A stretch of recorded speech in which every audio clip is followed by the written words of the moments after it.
আল্লাহ নবীর বিরুদ্ধে অভিযোগ করলাম।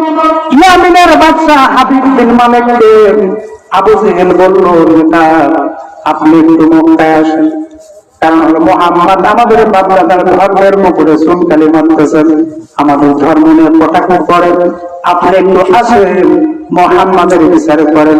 ইয়ামিনের বাদশা হাবিব বিন মালিক চলে আসলেন। আবু জেহেল এই বিদেশি মেহমানকে বসাবে কার উপরে? দুইটা চেয়ার নির্মাণ করলাম। একটা চেয়ার হলো স্বর্ণ দ্বারা তৈরি, আর একটা চেয়ার হলো রূপ দ্বারা তৈরি। মেহমানকে বসতে দেবে স্বর্ণের চেয়ারে, আর আবু জেহেল বসবে রূপের চেয়ারে। আর মুহাম্মদ রাসূলুল্লাহ সাল্লাল্লাহু আলাইহি সাল্লামকে দাঁড়ায়া দাঁড়ায়া তারা প্রশ্ন করবে। আবু জেহেল ইয়ামিনের বাদশা হাবিব বিন মালিককে বললেন, আপনি আসেন আমার দেশে মুহাম্মাদের বিচার করেন। মুহাম্মদ আমাদের ধর্ম নিয়ে কটাক্ষ করে, আমাদের ধর্মের বিরোধিতা করে, আদালতে কথা বলে। হাবিব বিন মালিক চলে আসলে দুইটা চেয়ার, জোরে বলেন কয়টা চেয়ার? একটা চেয়ার হলো সোনা দ্বারা তৈরি করা, একটা হলো রূপা দ্বারা তৈরি করা। সোনা দ্বারা তৈরি করা চেয়ারে বসতে দেবে হাবিব বিন মালিককে, আর রূপা দ্বারা নির্মিত চেয়ারে বসবে আবু জেহেল নিজেই, আর বিশ্ব নবীকে সামনে দাঁড়ায় রেখে প্রশ্ন করবে। আল্লাহ নবী যখন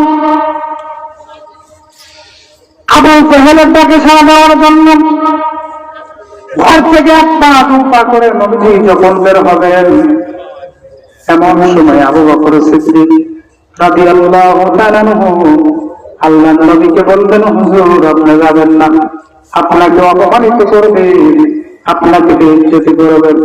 আবু জেহেল পরিকল্পনা নিয়েছে।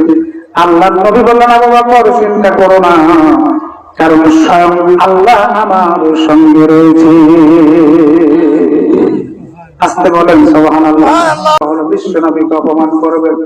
আমার বন্ধুগণ, আমার ভাইরা, হাবিব বিন মালিক চলে আসলেন, স্বর্ণ দ্বারা নির্মাণ করা চেয়ারে বসলেন।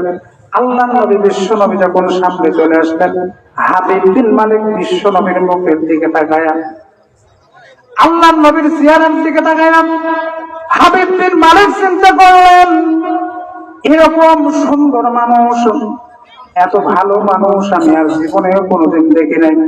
চেয়ার থেকে উঠে আল্লাহ নবীকে পাশে নিয়ে গিয়ে বললেন, ইয়া রাসূলুল্লাহ, আপনার নাম শুনেছি কিন্তু আপনাকে দেখি নাই। ইয়া রাসূলুল্লাহ, আপনার বিচার করার জন্য এসেছিলাম, কিন্তু আমি সিদ্ধান্ত নিয়েছি আপনার হাতে হাত রেখে কালেমা পড়ে মুসলমান হয়ে যাব। হাবিব বিন মালিক মুসলমান হয়ে গেলেন। আল্লাহ নবীকে স্বর্ণ দ্বারা নির্মাণ করা চেয়ারের মধ্যে হাবিব বিন মালিক বসায় দিলেন।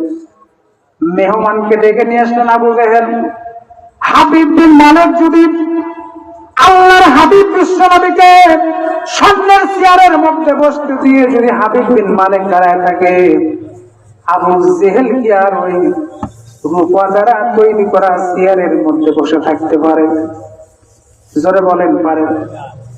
হাবিব বিন মালিক আবু জেহেল ওই রূপা দ্বারা তৈরি করা চেয়ারের মধ্যে বসায় দিয়া আবু জেহেল নিজেই দাঁড়ায় দাঁড়ায় রয়েছে। আবু জেহেল ভাইকে নিয়ে আসলাম কোন কামের জন্য? হলো কোন কামে নিয়ে এলাম? বিচার করার জন্য। এখন দেখতেছি যে এত দলেরই লোক হলো। আমার ভাইরা, এই কোরআনুল কারীম মানুষকে কখনো ভুল পথের দিকে নিয়ে যায় না। এই কোরআনুল কারীম মানুষকে আলোর পথের দিকে নিয়ে যায়। কথা বলেন ঠিক কিনা? আমার বন্ধুগণ, আমার ভাইরা, বিশ্ব নবী জনাব মুহাম্মদ রাসূলুল্লাহ সাল্লাল্লাহু আলাইহি সাল্লাম, যিনি হলেন পৃথিবীর সমস্ত মানুষের জান্নাতের দাবিনদার। সুবহানাল্লাহ বলেন।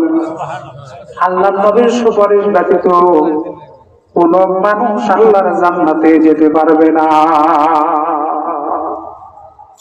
আল্লাহ ওয়াদাবদ্ধ হয়েছেন।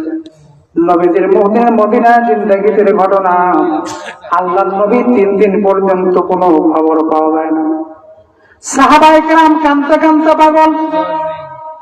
চোখের পানির পরিবর্তে মনে হয় রক্ত বের হবে।